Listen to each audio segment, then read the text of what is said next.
हाँ, ये बंधन भ्रमात्मक हटा तो परमानंद की बाढ़ आ जाएगी। आप भावना भी नहीं कर सकते, संसारिक शब्दों में कल्पना भी नहीं कर सकते कि परमानंद सुख कैसा होता है, क्योंकि जितनी भी रची हुई सृष्टि वो ब्रह्मा के द्वारा रची हुई है। ब्रह्मा के द्वारा रची हुई संपूर्ण सृष्टि त्रिगुणात्मिका माया है। यहां परमानंद की कहीं कोई अनुभूति की बात ही नहीं है। जब तक विषयानंद का त्याग नहीं होगा तब तक परमानंद की अनुभूति नहीं होगी। जब तक ज्ञान नहीं होगा तब तक विषयानंद का त्याग नहीं होगा, या प्रेम नहीं होगा तब तक विषयानंद का त्याग नहीं होगा। बड़ा कठिन है मन और इंद्रियों को प्रभु में लगाना। बातें बना लेना, प्रवचन कर लेना, प्रवचन सुन लेना, वाहवाही इकट्ठा कर लेना, खूब धन एकत्रित कर लेना, खूब नाना प्रकार के भोगों को भोगना, ये कोई खास बात नहीं है। ये स्वाप्निक है, ये एक अच्छा स्वप्न है, लेकिन जब जगेंगे तो खाली हाथ होंगे।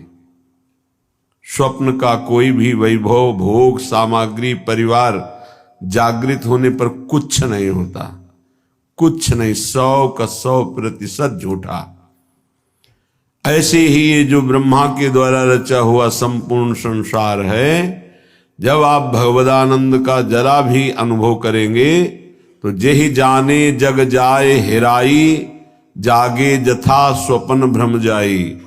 जिस परमात्म तत्व को जान लेने के बाद संसार ऐसे गायब हो जाता है जैसे स्वप्न में नाना प्रकार के पदार्थ, अनुकूल प्रतिकूल, व्यक्ति अनुकूल प्रतिकूल देखा, पर जब जगे तो कुछ नहीं था। उमा कहूं मैं अनुभव अपना, सत हरि भजन जगत सब सपना। ये स्वाप्निक पूरा का पूरा जितना ब्रह्मा ने रचाया, आ ब्रह्म स्तंभ पर्यंतम सर्वम मायामयम जगत, सत्यम सत्यम पुनः सत्यम हरेर्नामयु केवलम। तिनके से लेकर ब्रह्मलोक तक जितना कुछ है ये सब जादू का तमाशा है, माया है। आ ब्रह्म भुनान लोकान पुनरावर्तिनो अर्जुन, हे अर्जुन इसमें मत फंसो। ये सब बार बार जन्म मरण का चक्र बढ़ाने वाले हैं, मिटाने वाले नहीं हैं। यहां से लेकर ब्रह्मलोक तक एकमात्र सच्चिदानंद में वृत्ति लगा दे, चाहे गृहस्थ हो या विरक्त हो, अपने अपने धर्म का पालन करते हुए वृत्ति को नाम में लगाना है, नाम में जीवन करना है। बातें बना लेना, ज्ञान की बातें उपदेश कर लेना बहुत सरल है, पढ़ लो सुना दो, लेकिन इनको अपने आचरण में उतार लो। सोई महात्मा, चाहे वो गृहस्थ हो या विरक्त हो, शास्त्र की आज्ञा के अनुसार अपने अंतःकरण को चलाना ये महात्मा का लक्षण है। मन और इंद्रियों को स्वतंत्र रूप से भोगों में छोड़ देना ये विषयी पुरुष का लक्षण है। प्रायः बहुत संभालने पर भी, बहुत वर्षों तक इनको संयम में रखने पर भी कभी अहंकार न कर ले कि मैं संयमी हो गया, मैं जितेंद्रिय हो गया। जब तक प्रभु का मिलन न हो जाए तब तक मन और इंद्रिय पर विश्वास न करे कि मैं अमुक भोगों का विजयी हूं, त्यागी हूं। नहीं, कभी भी फिसल सकते हो। इसलिए आजीवन भगवत मार्ग के पथिक सावधान रह करके कभी गर्व नहीं कि मैं जितेंद्रिय हो गया, मैं मनोनिग्रही हो गया, मेरा क्या माया बिगाड़ सकती। नहीं, शिव विरंचिका मोहई को है बपुरान। और कौन बेचारा माया से युद्ध कर सकता है जब ये बड़े बड़े। तो क्या करें, बड़े मत बनो, छोटे बन जाओ। दैन्य हो जाओ तृणादपि सुनीचेन, कोई नहीं तुमसे प्रश्न करेगा, न माया न भगवान। प्रश्न करते हैं जिनको बहुत अभिमान है कि हम जितेंद्री हैं, हम मनोनिग्रही हैं, हम बड़े भजनानंदी हैं, तो प्रश्न हो जाता है, ये देखो दो इसका उत्तर। यदि छोटे बन जाओ, तृणादपि सुनीचेन तरोर्यु सहिष्णुना, वृक्ष के समान सहनशील, तिनके के समान नीच, दूसरों को मान देते हुए स्वयं अमानी, कीर्तनीय सदा हरि, ऐसा भक्त निरंतर भजन परायण रहता है, उसकी इंद्रियां चंचल होती ही नहीं, क्योंकि भगवत कृपा से वो शांत हो जाती हैं। ये रहस्य को समझिए। अमानिना मान देन कीर्तनीय सदा हरि। यदि आप अपने में थोड़ा भी सद्गुण का अभिमान करेंगे तो माया प्रश्न कर देगी। माया के प्रश्न का उत्तर देना केवल भगवान की कृपा पात्र की ही क्षमता है, दूसरे की नहीं। श्रीपाद कह रहे हैं कि हे हरि कहाँ जाऊं, क्या करूं, ये इंद्रिया ये मन मेरे वश में नहीं है, और बिना इनके वश में हुए भगवत प्राप्ति नहीं होती। प्रविशति सदा दोष निचय, ये सदैव दोष वाले कार्य में ही लगी रहती हैं, पापाचरण कराने के लिए प्रेरित करती रहती हैं। ये इंद्रियां, ये देख लो, ये खा लो, ये सूंघ लो, ये भोग लो, ये छू लो, नाना प्रकार से शब्द स्पर्श रूप रस गंध। एक उपाय मुझे समझ में आया है, श्रीपाद प्रबोधानंद जी कह रहे हैं, मुझे एक उपाय समझ में आ रहा है कि यदि वृंदावन धाम का अनन्य भाव से आश्रय ले लिया जाए तो सब ठीक कर देगा। ये बड़ी अद्भुत महिमा है। कैसे ठीक कर देगा? जब आप श्री धाम वृंदावन का आश्रय लेंगे तो वृंदावन आपको किसी महापुरुष से मिला देगा। महापुरुषों का दर्शन, संभाषण, उपदेश अमोघस्य, जैसे भगवान का बाण कभी लक्ष्य वेदे बिना वापस नहीं लौटता, जिमि अमोघ रघुपति कर बाना, ऐसे ही जिसको भगवत प्रेमी महात्माओं का संग मिल गया तो देवर्षि नारद जी कहते अमोघस्य, पर शर्त है अगम्यो, उनका निर्वाह कर पाना कठिन है। 4 दिन श्रद्धा तो कोई भी रख सकता है, लेकिन आजीवन उन पर कभी दोष दर्शन न हो, उनकी आज्ञा का उल्लंघन न हो, धैर्यपूर्वक उनके आश्रित बने रहो।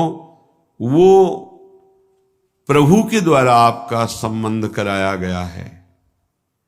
जो हम किसी महापुरुष से मिलते हैं, ये हमारे सुकृत नहीं है, ये हरि कृपा है। जो प्रभु मोहि अनुग्रह कीन्हा, तो तुम आई दर्श हठ दीन्हा। भगवत अनुग्रह से भगवत प्रेमी महात्माओं का संग मिलता है। भगवत प्रेमी महात्माओं के संग से हमारे दुष्संग का नाश हो जाता है। सर्वसंगोपहो हिमाम, जो संत संग है वो समस्त संगों से आपको अलग करके एकमात्र श्री भगवान में आसक्ति प्रदान कर देगा। इसीलिए श्रीपाद कह रहे हैं आप श्री धाम वृंदावन का अनन्य आश्रय ले लो। वास सब कोई नहीं कर पाएगा। यहां का वास करना, वही फल जो वास करने से मिलता है आश्रय से मिल जाएगा। आश्रय ले लो तो आपको पता नहीं कौन महापुरुष है। संत महापुरुषों की पहचान केवल भगवान जानते हैं, या उसी कोटि का महापुरुष हो तो जानते हैं, अन्यथा नहीं। तो श्रीधाम वृंदावन महापुरुषों की खेती है। जैसे गन्ने की खेती एक से एक गन्ना। ऐसे ही खेती है, प्रेम खेत इसे कहा गया है। अद्भुत खेत महामनमथ को, महामनमथ महाप्रेम को कहते हैं। काम भी मन को मथता है, इसलिए उसे भी मनमथ कहा गया है। और प्रेम भी मन को मथ करके निर्विकार करके प्रियालाल में कर देता है, इसलिए इसको भी मनमथ कहा गया है। प्रियालाल की लीला गायन में जहां मनमथ शब्द आवे, काम शब्द आवे, तो उसका अर्थ सीधा प्रेम होता है। और संसार के संबंधों में अगर प्रेम भी शब्द कहा जाता है तो काम ही है। देह भाव को लेकर जो भी राग होता है उसे चाहे प्रेम कहो, आसक्ति कहो, काम कहो, मोह कहो, वो है। विशुद्ध अनुराग प्रेम सार्थक होता है स्वरूप में, आत्म तत्व में, देह में नहीं। आत्माओं की परम आत्मा जिसे परमात्मा कहते हैं, ईश्वरों के परम ईश्वर जिन्हें कहते हैं, वो हमारे प्रभु नित्य बिहारी श्री लालजू महाराज हैं। उपासक को जब साधु संग मिले तो समझ ले हमारे इस संसार चक्र का अंतिम जन्म है। इसीलिए भगवान ने कृपा करके हमें साधु समागम दिया है। अध्यात्म का प्रभाव तभी पड़ता है जब ना अर्थ लिया जाए और ना अर्थ दिया जाए। अर्थ लेने की भावना से अध्यात्म का उपदेश देने पर रंग नहीं चढ़ेगा, और अर्थ दे करके अब अध्यात्म सुनने से अर्थ की प्रधानता होने के कारण, रजोगुणी वृत्ति होने के कारण, दैन्यता ना होने के कारण वो उपदेश को ग्रहण नहीं कर पाएगा।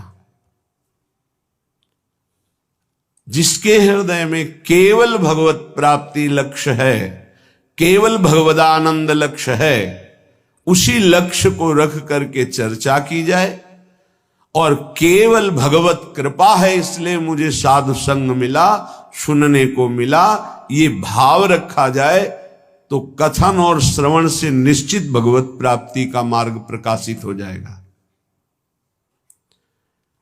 जब तक भगवदानंद के सिवा और कोई आकांक्षा अंदर रखी जाती है तो उसे कपट कहते हैं।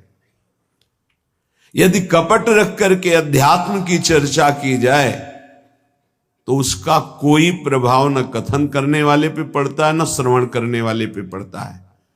चौथी भगति मम गुणगन करई कपट तजी गान। ये जो भगवत चर्चा है, स्वांता सुखाय तुलसी रघुनाथ गाथा, ये आत्म सुख के लिए गान की जा रही है। मान प्रतिष्ठा, यश, कीर्ति, रुपया, पैसा, भोग सामग्री, प्रणाम, नमस्कार, वाहवाही, ये सब इसका लक्ष्य नहीं। अगर ये लक्ष्य है तो प्रभाव नहीं पड़ेगा, न कथन से न श्रवण से। यदि भगवद आनंद लक्ष्य है तो श्रवण सुनत प्रापक रति राधा पद अम्बुज सुकुमार। सुनने मात्र से प्रियालाल के चरणों की प्रीति हृदय में प्रकाशित हो जाएगी। गावत श्रवणन सुनत सुखाकर विश्व दुरित दवनी। गायन करने से, श्रवण करने मात्र से संपूर्ण विश्व के पाप नष्ट हो जाएंगे।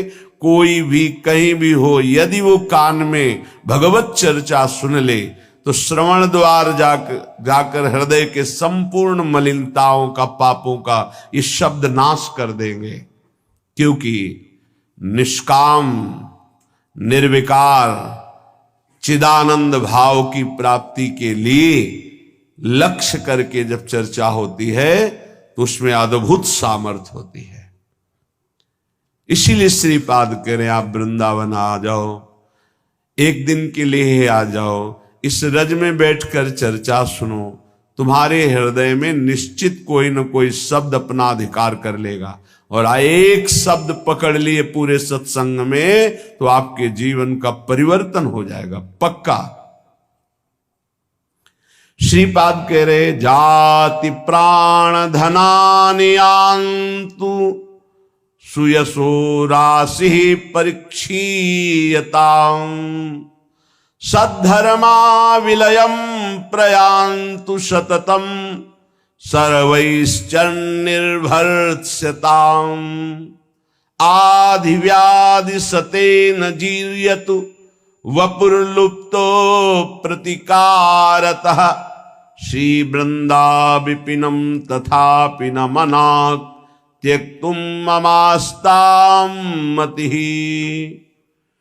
न तुम्हारी जाति काम में आएगी, न तुम्हारे प्राण किसी काम के रहेंगे, न तुम्हारा धन तुम्हारे साथ जाएगा, न तुम्हारा परिवार, सब यही छूट जाएगा।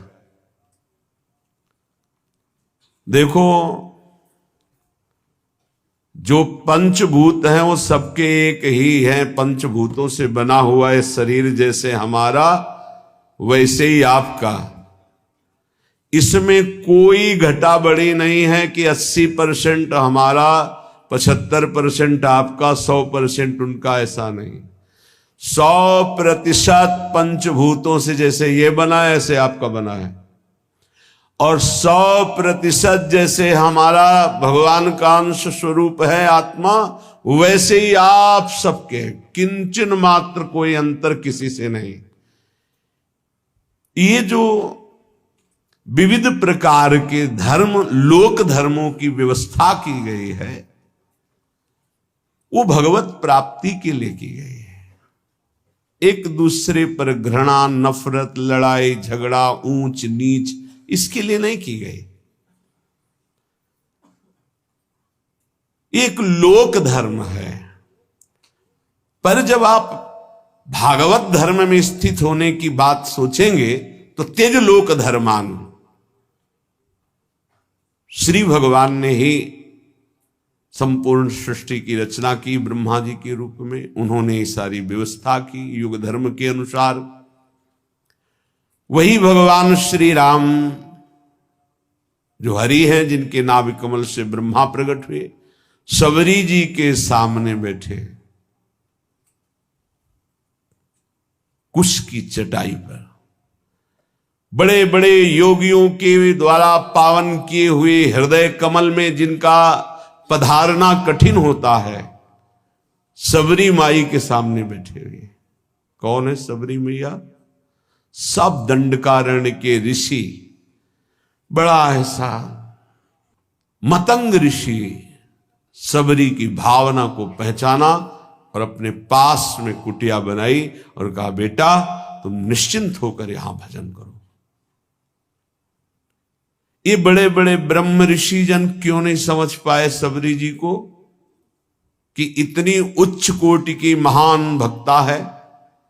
क्योंकि उन्हें अपने ब्रह्मणत्व का, अपने तप का, अपने साधन का ब्रह्मणत्व है। ये भगवान किसी की भी कुटिया में नहीं गए, किसी की तरफ देखा नहीं, उनकी तरफ देखा जो सबरी जी पर भाव रखते थे। तो उनसे पूछ लेते थे कि सबरी मैया का आश्रम किधर है। संभाषण कर लिया, देख लिया, आश्रम किसी के नहीं। और जो ऐसा सोचते थे कि मैं तो इतने 1000 वर्ष से तप कर रहा हूं, भगवान तो मेरे यहां आएंगे ही, भगवान ने देखा भी नहीं, संभाषण भी नहीं किया। आश्चर्य है, भगवान सबरी जी के सामने कुशासन में बैठे हुए। सबरी जी एक एक बेर भगवान को दे रही है, जो रोज भाव से चयन करती थी। भगवान उससे बखान बखान के पा रहे। फिर भगवान सबरी जी की स्तुति करते हैं। जो नवधा भक्ति है वो उपदेश नहीं, क्योंकि भगवान के सामने ही प्रेमाग्नि में शरीर को भस्म करके वो भगवत धाम जा रहे, तो उपदेश दिया जाता है जो आचरण करे। सबरी जी में तो संपूर्ण प्रेम लक्षणा भक्ति का प्रादुर्भाव हो चुका है, जो नवधा भक्ति के बाद होती है। भगवान ने उसमें कहा कि जाति पाति कुल कर्म बढ़ाई, ये सब मैंने माना, मुझे ये कोई रिझा नहीं सकता। मैं अमुक हूं, मैं अमुक हूं, मैं अमुक। मानो एक भगति कर नाता, एकमात्र मैं भक्ति का नाता मानता हूं, और वो किसी के अहोवत्सो पचतो गरीयान यज्ञ वर्तते नाम तुभ्यम। वो चांडाल भी जगत पूजनी हो जाता है जिसकी जिह्वा पर भगवत नाम हो। जो भगवान का भक्त हो चरणोदक लेकर पीना चाहिए, वो चाहे स्वपच हो, चांडाल हो, किसी भी कुल में जन्मा हो। और जो भगवान की भक्ति से विमुख है, वो कोई भी हो, वो इस सच्ची मानो वही स्पर्श करने योग्य नहीं है जो भगवान से विमुख है।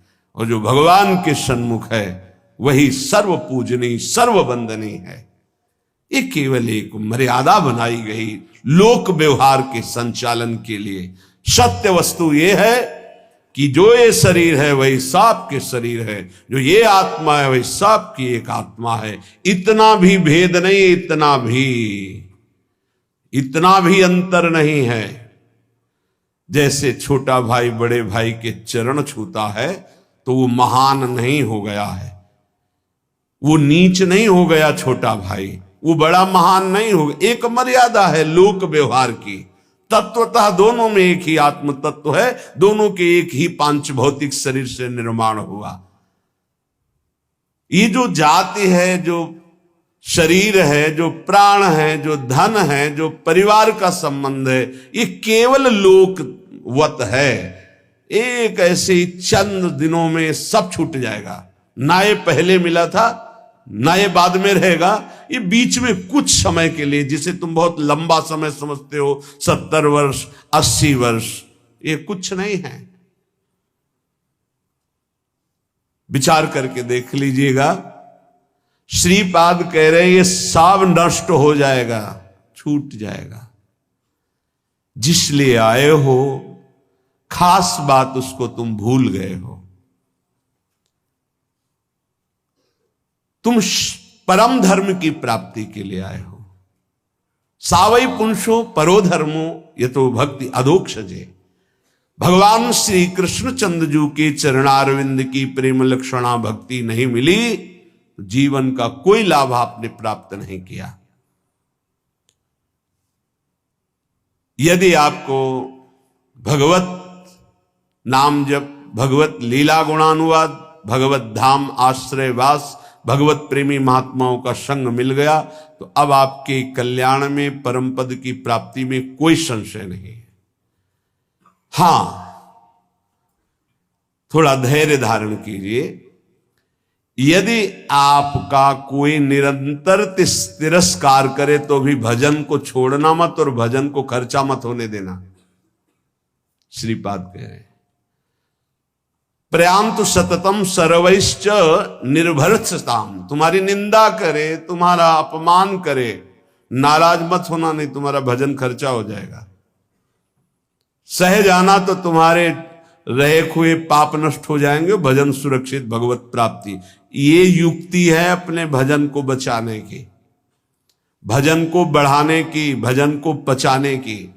बहुत जरूरी है ये सहनशीलता। और कह रहे मेरे शरीर को सैकड़ों व्याधियां रोग आ जाएं तो भी निश्चिंत रहना, चिंता मत करना।